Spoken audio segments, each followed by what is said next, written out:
Hi, this is the H&K VP70Z.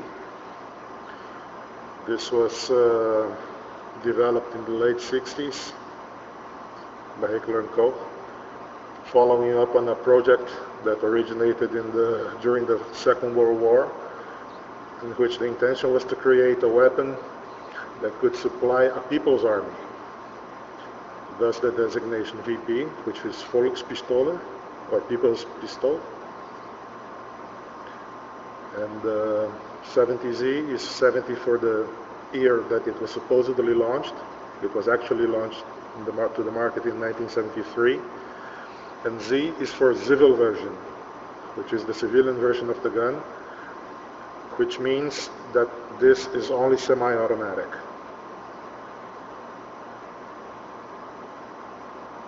Originally, this gun was supposed to be furnished with a shoulder stock / holster,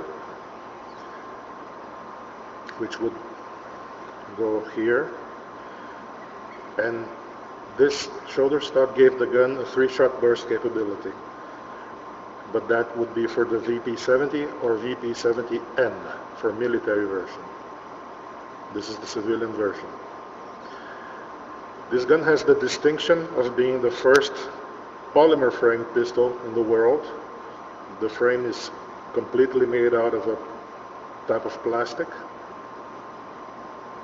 and it predated the Glock by a good 10-12 years.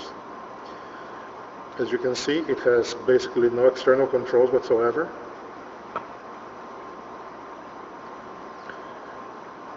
This button here, which is located in the nowadays traditional position for the mag release, this is the safety. It's a crossbolt safety, much like the type usually found in shotguns. So with the exposed red ring means fire, and if you push it in from the left side, it's unsafe. If you push it from the right side, it's off safe. This is the disassembly latch. Mag release is in the traditional European place.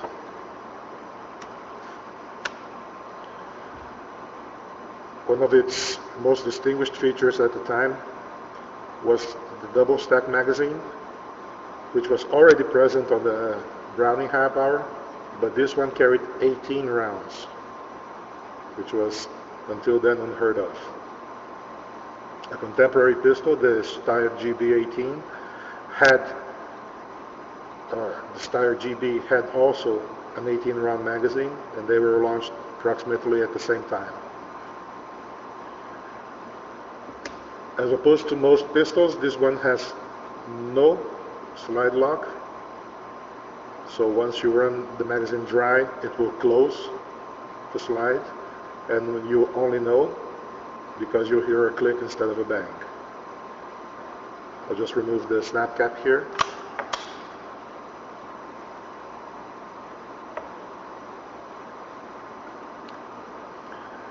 So this is a striker-fired, double-action only pistol. It fires the 9mm caliber, or round. It has fixed sights. Front sight deserves a comment. As you can see, this is a ramp with polished sides and a hollow in the middle. Principle being that if you sight it down like this, light will reflect from these two polished surfaces and create a shadow effect front post. Sounds a bit strange, but works, provided that you have some illumination on the gun.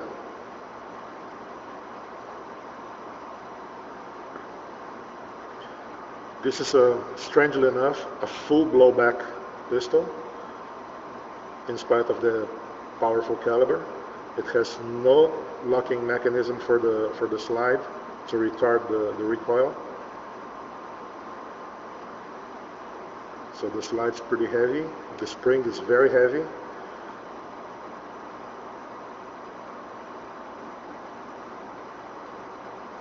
And this gun is also famous for having a very, very heavy trigger. As you can see, the trigger travels in a straight line towards the back.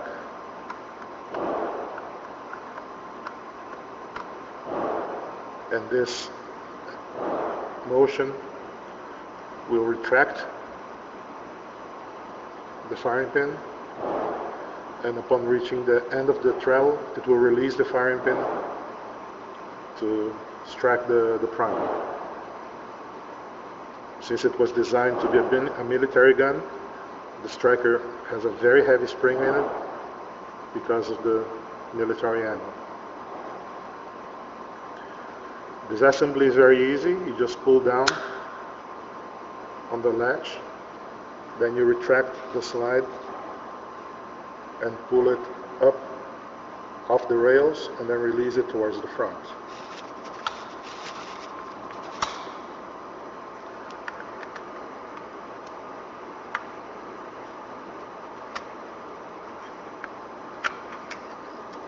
And there you go. Spring goes over the barrel. This one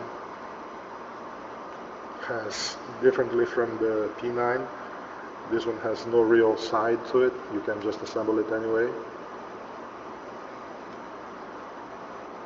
Barrel is fixed to the frame. So this gun is actually quite accurate, but that's a bit hard to prove because of the heavy trigger it has. It has very few moving parts. It has double action bars, which retract the striker,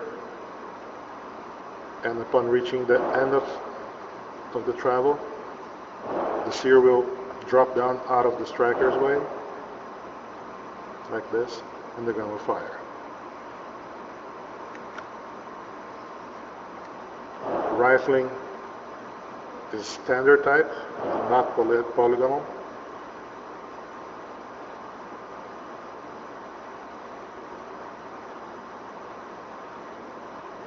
And that's all there is to it.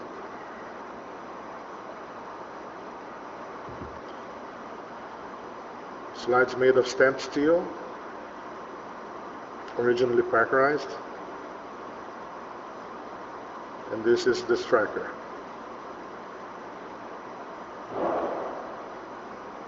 Disassembly of the striker is very simple. You just turn, usually with a coin, but you can do it with your fingers depending on the gun.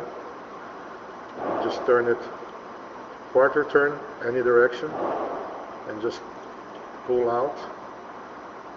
This is the striker spring here, which is captive. And then you just tilt it, and here's the firing pin itself. This is just the inertial spring to keep the firing pin away from the breech face when the gun's at rest. And that's all there is to it. Reassembly is reverse order. Just be sure that the firing pin's positioned correctly.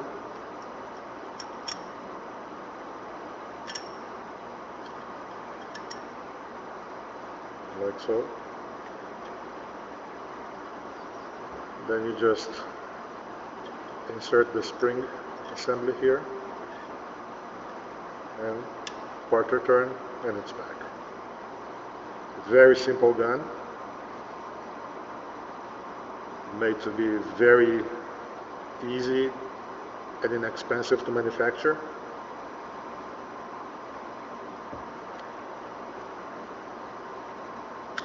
The frame is all plastic with some metal inserts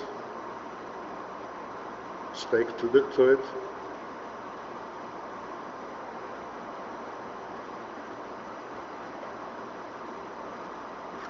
Insert the barrel. You just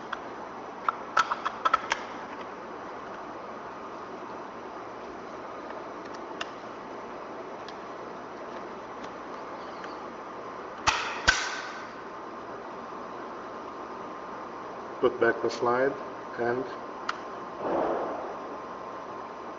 push the disassembly latch up, and that's it.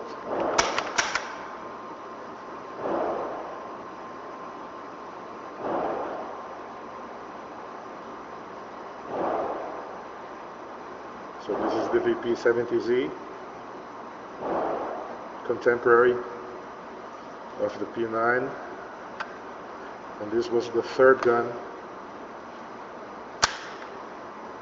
handgun, ever marketed by H&K.